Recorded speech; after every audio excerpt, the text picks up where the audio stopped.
Assalamualaikum warahmatullahi wabarakatuh. Halo teman-teman, perkenalkan, nama saya Sri Nuryani. Nama saya Niki Andrian Lintang. Nama saya Devi Umirah Ibrahim. Nama saya Muhammad Yoga Nanda Putra. Kami dari kelompok 1 akan mempresentasikan tentang memahami cara kerja bisnis investasi. Sebelum masuk ke videonya, jangan lupa like, comment, and subscribe ya.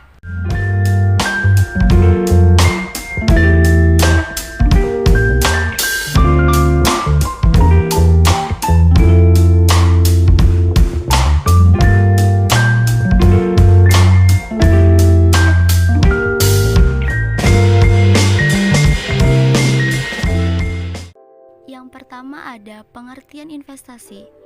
Investasi adalah aset atau barang yang diperoleh dengan tujuan menghasilkan pendapatan atau penghargaan. Dalam arti ekonomi, investasi adalah pembelian barang yang tidak dikonsumsi hari ini, tetapi digunakan di masa depan untuk menciptakan kekayaan. Di bidang keuangan, investasi adalah aset moneter yang dibeli dengan gagasan bahwa aset tersebut akan memberikan penghasilan di masa depan atau nantinya akan dijual dengan harga lebih tinggi untuk memperoleh keuntungan. Selain dalam arti ekonomi dan di bidang keuangan, investasi juga dikemukakan oleh beberapa para ahli. Yang pertama ada Budiono. Investasi ialah pengeluaran oleh sektor produsen swasta untuk pembelian barang dan jasa, untuk menambah stok yang digunakan, atau untuk perluasan pabrik. Yang kedua menurut Mulyadi, investasi ialah pengaitan sumber-sumber dalam jangka panjang untuk mendapatkan hasil laba di masa yang akan datang. Yang terakhir ada menurut Haming dan Basmalah, investasi ialah pengeluaran pada saat sekarang untuk membeli aktiva real seperti tanah, rumah, mobil, dan lain-lain, atau juga aktiva keuangan mempunyai tujuan untuk mendapatkan penghasilan yang lebih besar lagi di masa yang mendatang. Macam-macam investasi. 1. Investasi jangka pendek. Jenis investasi ini memiliki periode yang cukup pendek dengan hasil return yang dapat dilihat setelah 3-12 bulan. Jenis investasi ini juga sering disebut dengan istilah investasi sementara atau sekadar untuk mengamankan dana yang dimiliki sambil menunggu munculnya peluang investasi lain yang memiliki return relatif optimal. Investasi jangka panjang. Setiap instrumen investasi yang masuk ke dalam kategori ini butuh waktu bertahun-tahun untuk mulai menghasilkan return. Tidak jarang seseorang investor harus menahan dan menyimpan investasi ini hingga 10 tahun sebelum menjualnya dan merealisasikan return. Bahkan tidak sedikit investasi jangka panjang yang hanya dibeli tanpa macam-macam investasi jangka pendek. A. Distribusi barang baru. Investasi di bidang ini sangat menguntungkan karena dengan modal tertentu kita bisa dapat keuntungan berlipat-lipat ganda dari barang yang kita jual. B. Deposito. Deposito adalah salah satu produk perbankan seperti tabungan reguler, namun deposito memberikan bunga lebih tinggi dari tabungan dan jangka waktu pun bisa dipilih sendiri.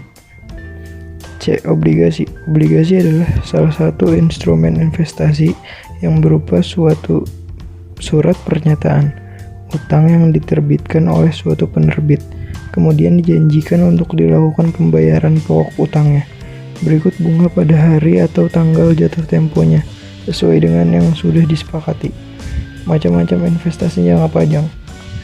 A. Emas. B. Properti. C. Tanah. D. Saham. E. Asuransi. Hukum investasi. Keseluruhan kaidah yang mengatur hubungan antara investor dengan penerima modal, bidang-bidang usaha yang terbuka untuk investasi, serta mengatur tentang prosedur dan syarat-syarat dalam melakukan investasi dalam suatu negara. Unsur-unsur hukum investasi. Adanya kaidah hukum, adanya subjek yaitu investor dan negara, adanya bidang usaha yang terbuka bagi investasi, prosedur dan syarat-syarat untuk melakukan investasi. Asas hukum investasi. A. Asas kepastian hukum. B. Asas keterbukaan, C. Asas akuntabilitas, D. Asas perlakuan yang sama dan tidak membedakan asal negara, E. Asas kebersamaan, F. Asas efisiensi berkeadilan, G. Asas berkelanjutan, H. Asas berwawasan lingkungan, I. Asas kemandirian, J. Asas kemajuan dan kesatuan ekonomi nasional. Tujuan hukum investasi: A. Meningkatkan pertumbuhan ekonomi nasional, B. Menciptakan lapangan kerja, C. Menciptakan pembangunan ekonomi berkelanjutan, D. Meningkatkan kemampuan daya saing dunia usaha nasional, E. Meningkatkan kapasitas dan kemampuan teknologi nasional, F. Mendorong pengembangan ekonomi kerakyatan, G. Mengolah ekonomi potensial menjadi kekuatan ekonomi real dengan menggunakan dana yang berasal dari dalam negeri maupun dari luar negeri, dan meningkatkan kesejahteraan rakyat. Materi selanjutnya ada untung dan rugi investasi. Keuntungan yang pertama ada dividen. Dividen adalah pembagian laba kepada pemegang saham berdasarkan banyaknya saham yang dimiliki. Dividen dibagi menjadi 4 jenis. Yang pertama ada dividen tunai. Dividen tunai ini metode paling umum untuk pembagian keuntungan karena dibayarkan dalam bentuk tunai dan dikenai pajak pada tahun pengeluarannya. Yang kedua ada dividen properti. Dividen properti ini sangat jarang dilakukan karena dibayarkan dalam bentuk aset. Yang ketiga ada dividen saham. Dividen saham ini cukup umum untuk dilakukan dan dibayarkan dalam bentuk saham tambahan. Biasanya dihitung berdasarkan proporsi terhadap jumlah saham yang dimiliki. Yang terakhir ada dividen interim. Jadi dividen ini itu dibagikan sebelum tahun buku perseroan berakhir. Keuntungan investasi yang kedua ada capital gain. Capital gain adalah keuntungan sebesar-besarnya yang Anda dapatkan ketika Anda menjual aset investasi tertentu. Capital gain dibagi menjadi 2 jenis. Yang pertama ada capital gain jangka pendek, terjadi untuk instrumen investasi yang jangka waktunya kurang dari setahun. Jadi pajaknya disesuaikan. Yang kedua ada capital gain jangka panjang, berlaku untuk investasi lebih dari setahun. Jadi pajaknya itu mulai dari 15% sampai 20%. Keuntungan investasi yang ketiga ada right issue. Right issue ini diberikan secara cuma-cuma dan diprioritaskan kepada pemegang saham biasa untuk memesan saham baru. Bentuk lain dari right issue ada 4. Yang pertama saham bonus. Saham bonus adalah saham yang dibagikan secara cuma-cuma kepada pemilik saham lama. Yang kedua ada stok dividen. Stok dividen adalah pembagian keuntungan emiten kepada investor dalam bentuk saham. Yang ketiga ada stok split. Stok split ini memecah jumlah saham yang berakibat juga pada pemecah harga saham. Yang keempat ada waran. Waran adalah suatu hak bagi investor yang memilikinya untuk membeli saham pada harga dan pada waktu yang telah ditentukan. Umumnya 3-5 tahun ke depan. Materi terakhir ada kerugian investasi. Kerugian yang pertama ada resiko likuiditas. Resiko likuiditas adalah resiko yang muncul akibat kesulitan menyediakan uang tunai dalam jangka waktu tertentu. Hal ini bisa terjadi jika pihak pengutang tidak dapat menjual hartanya karena tidak ada pihak lain di pasar yang berminat membelinya. Kerugian investasi yang kedua ada capital loss. Capital loss merupakan salah satu resiko dalam investasi, di mana investor mengalami kerugian akibat nilai investasi mengalami penurunan. Kerugian dalam bentuk capital loss dipicu oleh harga jual aset investasi yang lebih rendah dibandingkan dengan harga belinya. Dan kerugian yang ketiga ada suspensi saham. Suspensi saham adalah saham yang diberhentikan sementara perdagangannya oleh otoritas bursa.